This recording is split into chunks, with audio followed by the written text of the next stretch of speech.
has always been in the streets. She has always been a fighter. She has always been a leader. I thought I was coming here just for an education, but I found something much bigger. Engaging and, I don't know, all around empathetic and kind teachers I've ever met in my whole life. I don't know if you noticed, but Mayor Daley isn't here.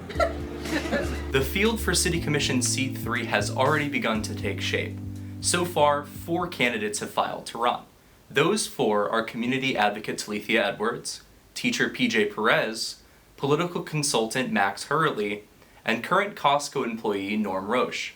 Edwards and Perez have had campaign launch events over the past 2 weeks, while Hurley and Roche haven't had theirs yet. Here's what I saw at those launch parties. Edwards held her launch party at Early's Kitchen on South Monroe Street.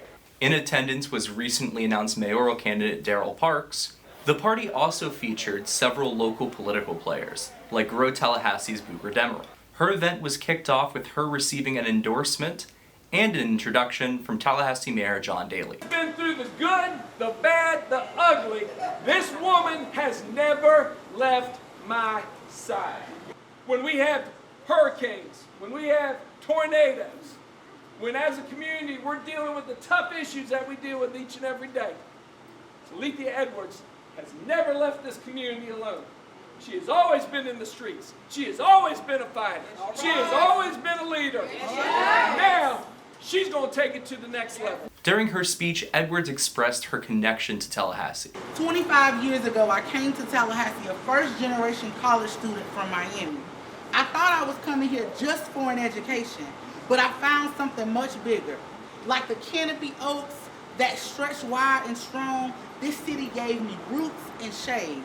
Like the red clay hills, it shaped me, steadying my steps even when the path was steep. This city, girl, found more than a campus. I found a place to call home. She says her experience working in the community, as well as founding the Greater Bond Neighborhood Association, is what qualifies her for the job. I spent most of my time in the trenches, listening, leading, building coalition and solving problems.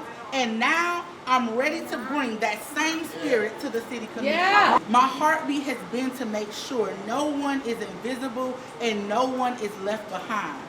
And while this is where the work began for me, I understand that it takes a well-rounded, focused leader to service the over 200,000 citizens in this community. A few days after Edwards' launch, Perez held his own watch party at his friend Matt Cooper's house in Midtown. It was attended by political players in Tallahassee's progressive movement, like City Commissioner Jack Porter. Ryan Ray, the chair of the Leon County Democratic Party and aide to City Commissioner Jeremy Matlow, introduced Perez at the event. Perez leaned into his lack of political experience and emphasized his experience as a teacher. 4 of his former students at Sale High School performed a song that he coached them on.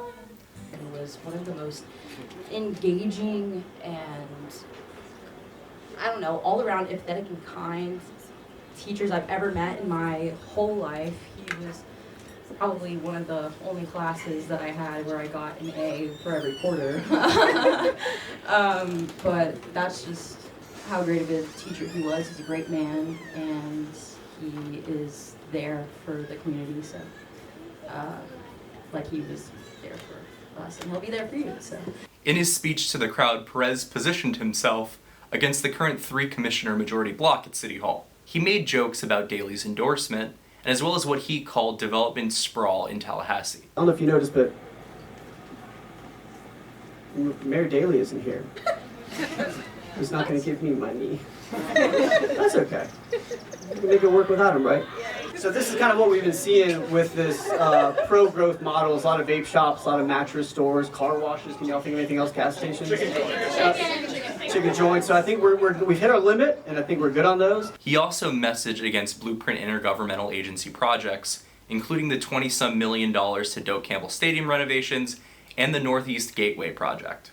Imagine if we had those hundreds of millions of dollars that we could spend on things like making our community centers more robust. Think about after-school programs, think about mentorship programs, think about the pipeline of people from FAMU or FSU that have invested in trying to give people not just the students, but also people in the community with workforce and skill developments, wellness programs. So what's next with these elections in Tallahassee? The primary elections are August 18th of next year.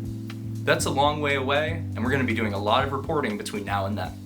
I will be working on asking all candidates in local races to come into the studio for an extended Q&A, so you can learn more about them, and so we can ask them some of the most pressing questions about the policy issues important to residents of Tallahassee. WFSU Public Media also hosts candidate forums each election cycle, where we invite all the candidates to come and field the same questions about Tallahassee's most pressing issues. What questions do you want me to ask these candidates throughout this election cycle? Let me know in the comments, or shoot me an email at tristan@wfsu.org. Also, don't forget to like, subscribe, and give to your local public media station. I'm Tristan Wood with WFSU Public Media.